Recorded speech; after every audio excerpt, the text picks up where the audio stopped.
ጤና ይስጥልን። ፕሬዚዳንት ዶናልድ ትራምፕ በኢራን ላይ ሊሰነዘር ታቅዶ የነበረውን መጠነ ሰፊ ወታደራዊ ጥቃት ለጊዜው እንዲዘገይ ድንገተኛ ትዕዛዝ አስተላለፉ። የባሕረ ሰላጤው ሀገራት በትራምፕ ጠረጴዛ ላይ ያቀረቡት ያ አስገራሚና ሚስጥራዊ ጥያቄ ምንድን ነው? በአንጻሩ ኢራን የዓለም የነዳጅ መተላለፊያ የሆርሙዝ ወሽመጥን የሚቆጣጠር አዲስ ኃይል አካል ማቋቋሟን በይፋ አውጃለች። በሌላ በኩል ደግሞ ስለ አዲሱ የኢራን ጠቅላይ መሪ አያቶላ ሞጅተባ ኻሜኒ ጤንነት ሲናፈስ የነበረውን ሚስጥራዊ ወሬ የሚቀይር አስደንጋጭ መግለጫ ከቴህራን ወጥቷል።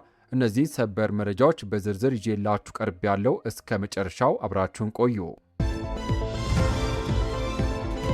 ቪዲዮን ላይክ በማድረግ ጀምሩት። ለቻናላችን አዲስ የሆናችሁ ሰብስክራይብ በማድረግ የደውል ምልክቷን ይጫኑ። ወደ መጀመሪያው ዝርዝር መረጃ አልፋለሁ፣ አብረን እንከታተለው። በቅድሚያም ፕሬዚዳንት ዶናልድ ትራምፕ በኢራን ላይ ሊሰነዘር ታቅዶ የነበረውን መጠነ ሰፊ ወታደራዊ ጥቃት በአስቸኳይ እንዲራዘም አዘዋል። በዋይት ሀውስ የተወሰነው ይህ ድንገተኛ ውሳኔ ከጀርባው ምን ሚስጥር ይዟል?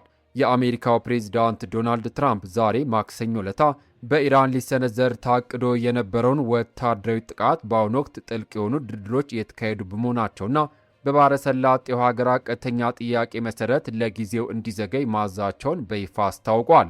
ፕሬዚዳንቱ ትሩዝ ሶሻል በተሰኘው ማኅበራዊ ገጻቸው ላይ ባሰፈሩት መልእክት ይህንን ከባድ ወታደራዊ ጥቃት ለጊዜው እንዲያቆዩት የጠየቁት ከኳታር፣ ከሳውዲ አረቢያና ከተባበሩት አረብ ኤሚሬት ዩኤኢ መሪዎች በደረሳቸው አስቸኳይ ጥያቄ መሰረት እንደሆነ በይፋ ገልጸዋል። የነገሩን መድረሻ ሳያውቁ ሴፍ መምዘዝ አይበጅም እንዲሉ ዋሽንግተን የጦርነቱን ታንክ ለጊዜው ያቆመችው ሰፊ የዲፕሎማሲ ድል ለመስጠት በማሰብ ይመስላል። ትራምፕ አክለውም እንዳብራሩት አሜሪካ እጅግ ተቀባይነት ያለው አዲስ ስምምነት ላይ ለመድረስ እንደሚቻል ጠንካራ መረጃዎች እንደደረሷቸው ጠቁመው በአዲሱ ስምምነት ኢራን በምንም አይነት የኒውክሌር መሳሪያ ባለቤት አትሆንም ሲሉ በድጋሜ ከባድ አጽንኦት ሰጥቷል። ይሁን እንጂ ፕሬዚዳንቱ ማስጠንቀቂያ ከመስጠት ፍጹም አልተቆጠቡም። ተቀባይነት ያለው ስምምነት ላይ መድረስ የማይቻል ከሆነ የአሜሪካ ጦር ኃይል በአይን ጥቅሻ ጊዜ ውስጥ በኢራን ላይ እጅግ ሰፊና ሙሉ ወታደራዊ ጥቃት ለመሰንዘር በጠንቀቅ ዝግጁ ሆኖ እንደሚጠብቅ አስታውቋል።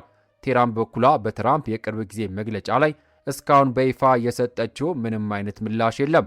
የዛሬን አያድርገውና የነገር መነሻው ትናንት ነው እንደሚባለው የዚህ ፍጥጫ መነሻ ካለፉት ወራት ወታደራዊ ፍጥጫ ግጭቶች ጋር በጥብቅ የተያያዘ ነው። ባለፈው የሳምንቱ መጨረሻ ላይ ጦርነትን ለማቆም የሚደረጉ ንግግሮች በመጓተታቸው ትራምፕ ለቴህራን ጊዜው እየተቆጠረባችሁ ነው የሚል ከባድ ማስጠንቀቂያ ሰጥተው እንደነበር ይታወሳል።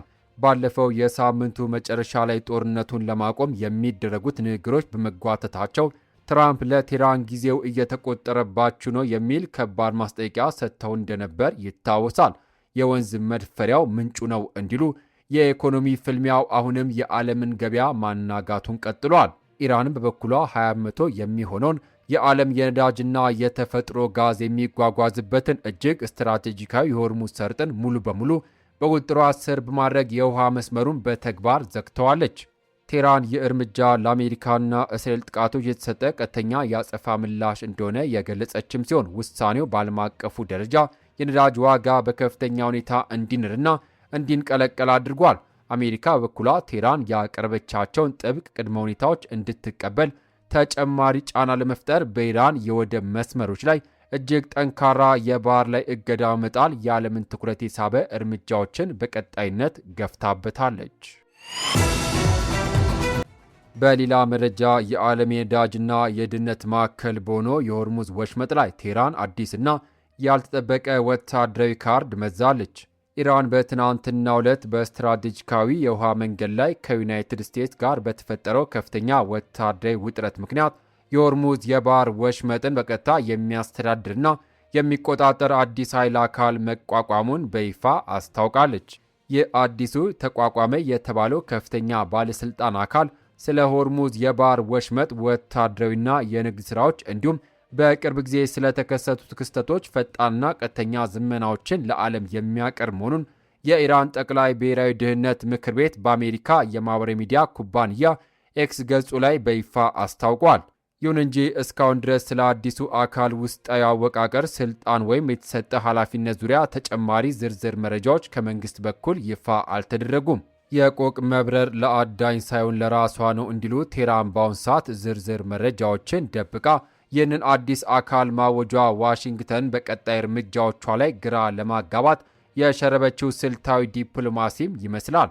የሆርሙዝ የባህር ወሽመጥ ከኦማን ባሕረ ሰላጤና ከዓለም አቀፉ ገበያዎች ጋር የሚያገናኝ መላው ዓለም የሚተነፍስበት ቁልፍ የኃይል መቆንጠጫ መሆኑ የሚታወቅም ሲሆን በአካባቢው የተከሰተው ወታደራዊ መስተጓጎል ከኢራን ጦርነት መጀመሪያ ጀምሮ በዓለም አቀፍ የነዳጅና የጋዝ አቅርቦቶች ላይ እጅግ ከባድ ስጋት ማስነሳቱም ይታወሳል። ባለፈው ቅዳሜ ዕለት የኢራን ፓርላማ የብሔራዊ ደህንነትና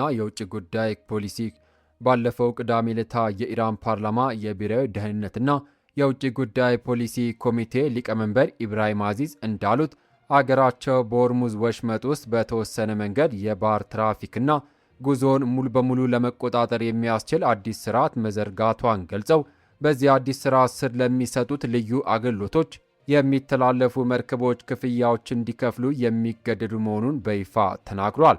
አዚዝ በኤክስ ገጻቸው ላይ ሲጽፉ በዚህ ሂደት ከኢራን ጋር በቀጥታ የሚተባበሩ የንግድ መርከቦችና አካላት ብቻ ከዚህ የደህንነት መስመር ተጠቃሚ ይሆናሉ በማለት ግልጽ ማስፈራሪያን ሰንዝረዋል። የነገሩን መነሻ ካላወቁበት ፍጻሜው አያምርም እንደሚባለው የዚህ አዲስ የቁጥጥር መስመር መዘርጋት በቀጠናው ካለፈው ወራት ፍንዳታዎች ጋር የተያያዘ ነው። ይህ በእንዲህ እንዳለ ካለፈው ሚያዝያ 13 ጀምሮ አሜሪካ በባህር ወሽመጥ ውስጥ የኢራንን የባህር ላይ ትራፊክና ንግድ ሙሉ በሙሉ ኢላማ ያደረገ ጠንካራ የባህር ላይ እገዳ ተግባራዊ አድርጋ እርምጃውን በመግፋት ላይ ትገኛለች። በመጨረሻ መላው ዓለም በከፍተኛ ጉጉት ሲጠብቀው የነበረውና ስለ አዲሱ የኢራን ጠቅላይ መሪ ጤንነት ሲናፈስ የነበረው ሚስጥራዊ ወሬ በይፋ ተፈቷል።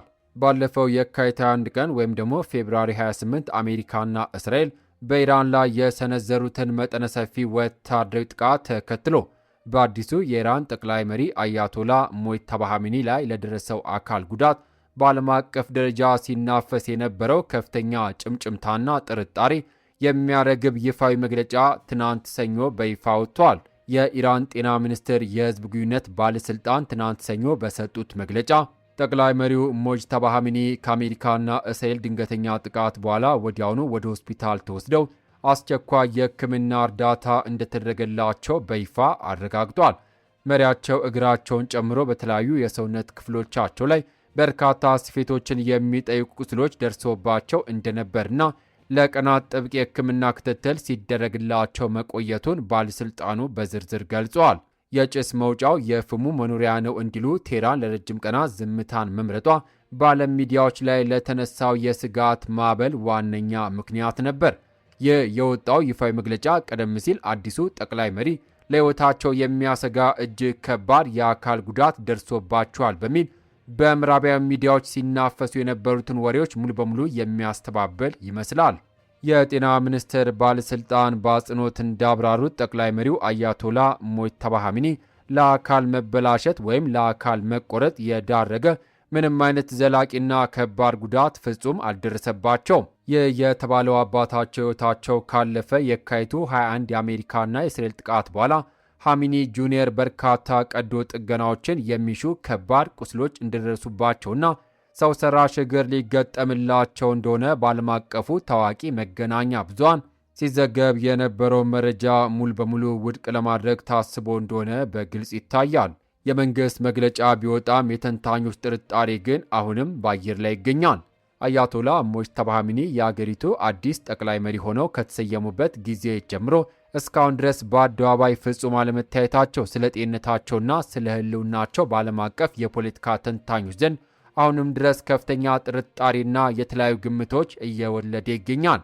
የዛሬው የቴህራን ይፋዊ የመንግሥት መግለጫ በዋነኝነት ይህንን ዓለም አቀፍ ስጋትና ውጥረት ለማርገብ የተደረገ ጥልቅ ዲፕሎማሲ ጥረት እንደሆነ በሰፊው ይታመናል።